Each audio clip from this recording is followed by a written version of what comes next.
요한복음 6장 16절에서 21절을 제가 읽도록 하겠습니다. 16절. 저물매 제자들이 바다에 내려가서 배를 타고 바다를 건너 가버나움으로 가는데 이미 어두웠고 예수는 아직 그들에게 오시지 아니하셨더니 큰 바람이 불어 파도가 일어나더라. 제자들이 노를 저어 10여리쯤 가다가 예수께서 바다 위로 걸어 배에 가까이 오심을 보고 두려워하거늘 이르시되 내니 두려워 말라 하신대 이에 기뻐서 배로 영접하니 배는 곧 그들이 가려던 땅에 이르렀더라.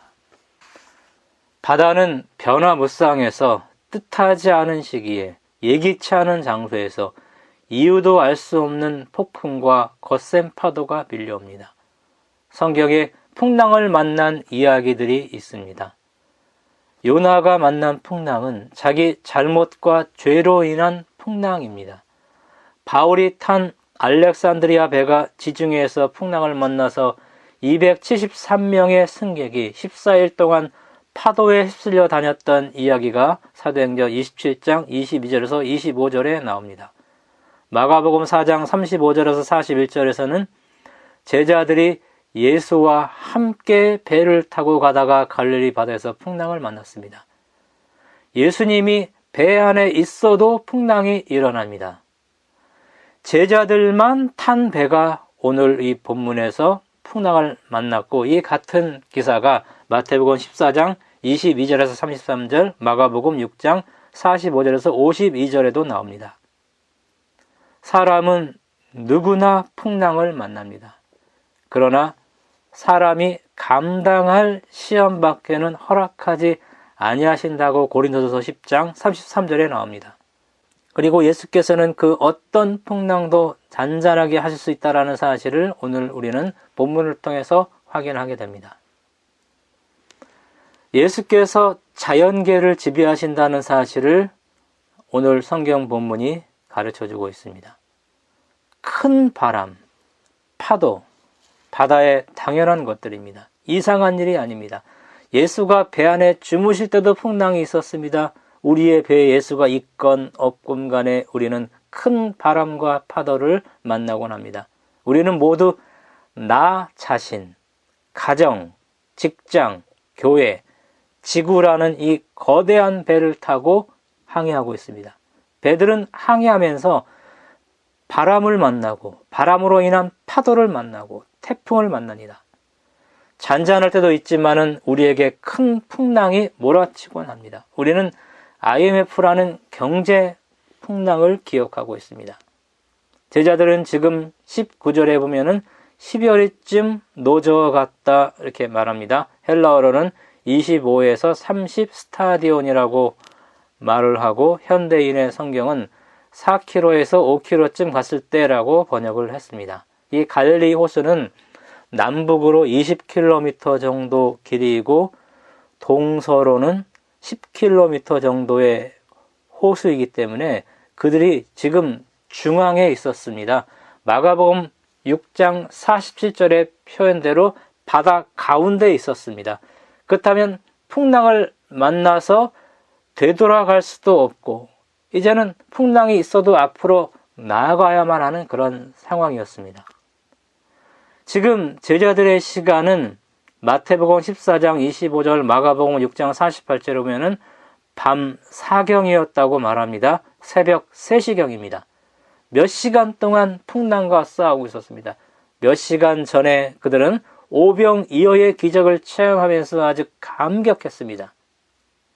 지금 혹시 형통할지라도 언제 풍랑이 올지 모르는 것이 우리의 현실입니다. 지금 먹구름, 비, 풍랑 이런 답답한 현실 속에 있을 수 있습니다. 그러나 순풍의 돛담배처럼 화사한 날이 오는 것이 우리 인생입니다. 이 사건은 어쩌면 우리의 일생을 일축해 놓은 것처럼 보입니다. 이 갈릴리 호수는 해수면 200m 정도 아래에 있습니다. 서쪽에는 600m 정도의 산들이 있고 동쪽에는 1200m 정도의 산들이 있습니다.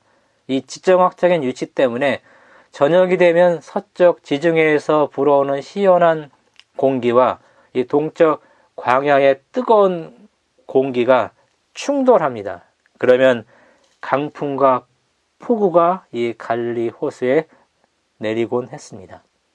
20-30년 정도 바다에서 잔뼈가 굳은 베테랑 어부 출신의 이 제자들, 그들이 몇 시간 동안 사투를 벌였습니다. 사람의 기술, 사람의 노력, 사람의 능력으로 되지 않는 것들이 있습니다. 사기꾼 앞에서 경제학 지식은 속수무책입니다. 불의의 사고, 기상이변, 천재지변, 이 앞에서 사람은 속수무책입니다. 예수의 능력으로만 풍랑이 잔잔하게 됩니다. 예수께서는 먼저 풍랑 속에 있는 제자들을 위로하시죠. 두려워 말라 이렇게 말씀하십니다. 그리고 풍랑을 잠재우셨습니다. 이 기사에는 표적이란 단어가 사용되지 않았습니다. 또 제자들에게만 이 표적이 보여졌기 때문에 요한복음에 나오는 7개의 표적에 포함하지 않는 학자들도 있어요. 이 기사는 예수께서는 자연계를 지배해서 물 위로도 걸을 수 있다는 그런 신성이 있다는 것을 보여주는 표적이었습니다. 21절에 보면은 기뻐서 배로 영접하니, 배는 곧 바다의 풍랑 이전에 그때 제자들의 마음에서 풍랑이 먼저 일어났습니다. 오병이어의 표적 후에 사람들 사이에서 예수를 왕삼자는 선거운동이 일어났다고 6장 15절에 나옵니다. 제자들은 절호의 기회라고 생각했을 것입니다. 제자들의 야심과 명역이 불탔을 것입니다. 그런데 억지로라는 이 표현으로 보아 예수께서 이것을 거부했다는 것이 암시되어 있습니다. 제자들은 실망했습니다. 불만이 가득했습니다. 그들의 마음속에서 폭풍이 일어났을 것이 분명합니다. 이런 상태에서 그들이 배를 타고 건너가면서 갑자기 바다에 폭풍이 오고 그들은 사투를 버리면서 살아남기 위해서 애를 썼습니다. 이 제자들은 바다 위로 걸어오시는 예수를 보았습니다. 그분이 지금 자연계에서 일어나는 곤경을 해결할 능력이 있다는 것을 알아차렸습니다. 그리고 기뻐서 배로 영접하니, 배는 곧 그들이 가려던 땅에 이르렀더라. 21절 이렇게 나옵니다. 이 표현은 공관복음에는 나오지 않고 요한복음에만 나오는 표현입니다. 갈릴리 동편에서 출발해서 바닷길로 한 9km, 10km 정도 있는 그 북서쪽의 가버나움이 그들의 목적지였습니다. 예수께서 배에 타시자마자 나머지 절반의 바닷길은 곧 기적적으로 목적지에 당도했다면서 이것도 기적으로 보는 학자들도 있습니다. 예수께서 배에 타시자마자 폭풍이 순풍으로 변하고 순풍의 돛담배처럼 곧 가버나움 해안에 도착했을 수도 있어요. 여기에 대해서 주석가들이 분명하게 결론을 내리지는 못하지만은 오늘 우리는 여기서 영적인 교훈을 발견할 수 있습니다. 이 본문은 예수가 배에 없었던 것을 강조하고 있습니다.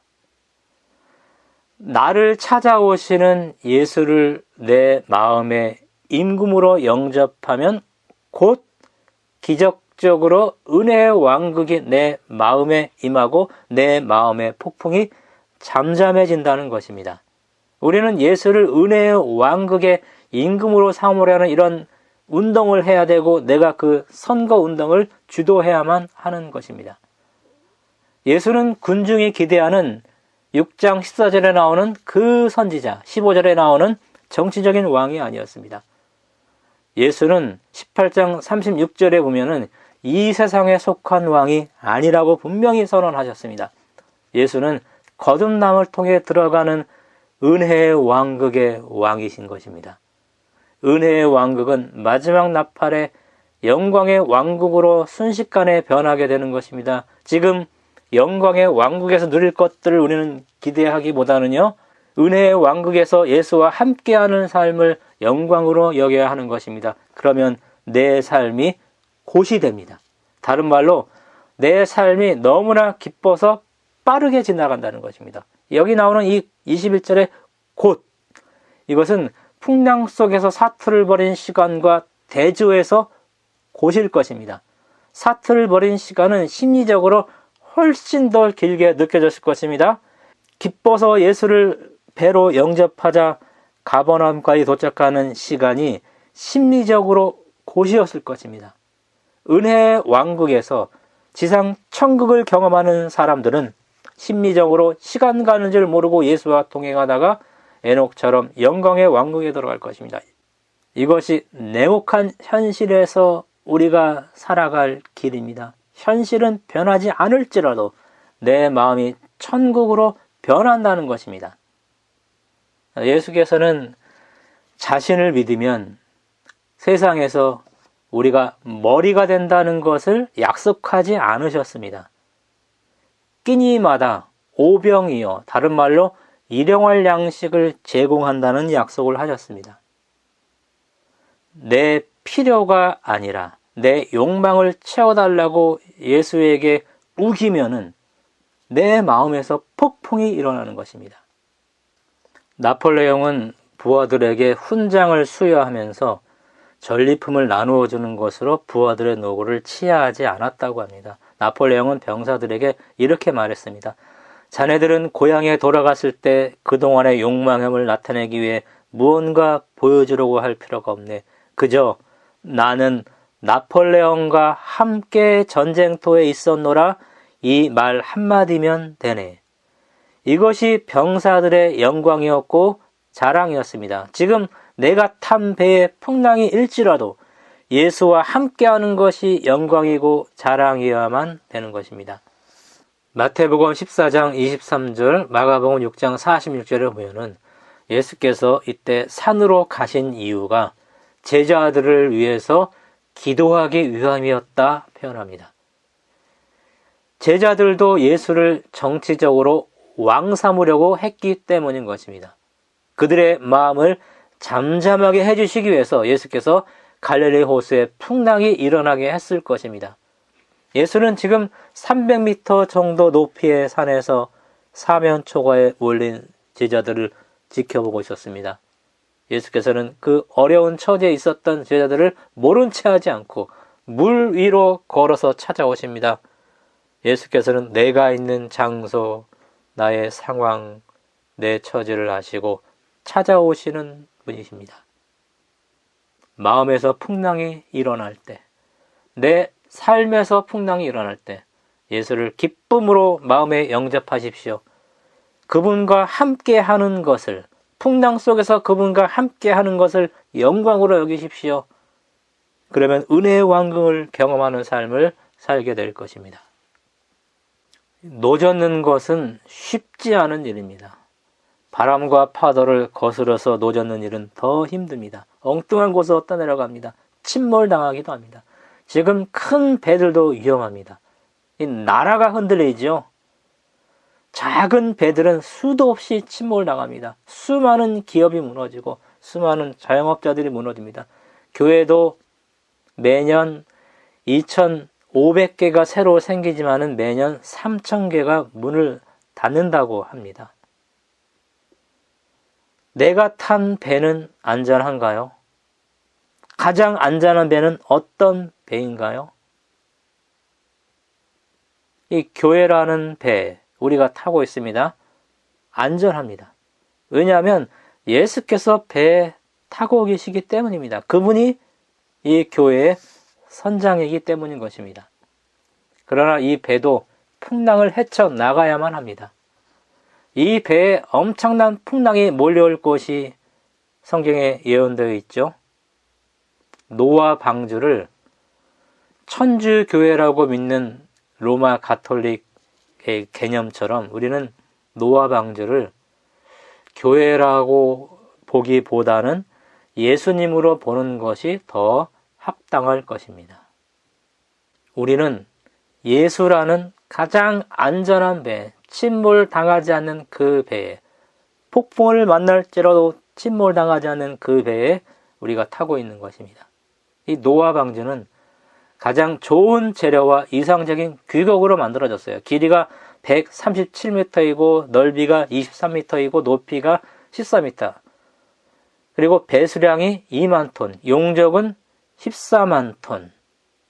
축구장 5개 정도입니다. 그러나 그 엄청난 홍수에 견딜 수 없었습니다. 하나님께서 보호해 주셨기 때문에 홍수로부터 견딜 수 있었던 것입니다. 방주에 탄 사람들만 홍수로부터 구원을 받았습니다. 최대의 해상 참사로 알려진 타이타닉호 침몰 사고가 1985년 9월 2일에 있었습니다. 타이타닉호는 노아 방주보다 2배 정도 큽니다. 더 튼튼한 배입니다. 그러나 침몰당했습니다. 이 세상의 배는 아무리 튼튼해도 침몰당합니다. 우리가 탄 배가 튼튼하기 때문에 침몰당하지 않는 것이 아닙니다. 하나님이 보호해 주시기 때문에 절대로 침몰당할 수 없는 것입니다. 우리는 이 배로 옮겨 타야만 하는 것입니다.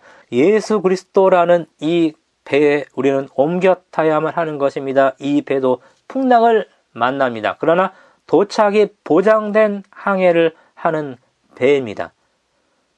바벨론이라는 거대한 침몰당한 그 배에 탄 사람들에게 경고해야 합니다. 얼른 예수 그리스도 안으로 들어오라고 우리는 그들에게 경고해야만 하는 것입니다. 예수께서 재림하시면 우리는 기뻐서 그분을 영접하고 풍랑 없는 안전한 항해를 해서 곧 우리는 최종 목적지인 하늘에 도착할 것입니다. 예수께서는 초자연적인 능력으로 재림하십니다.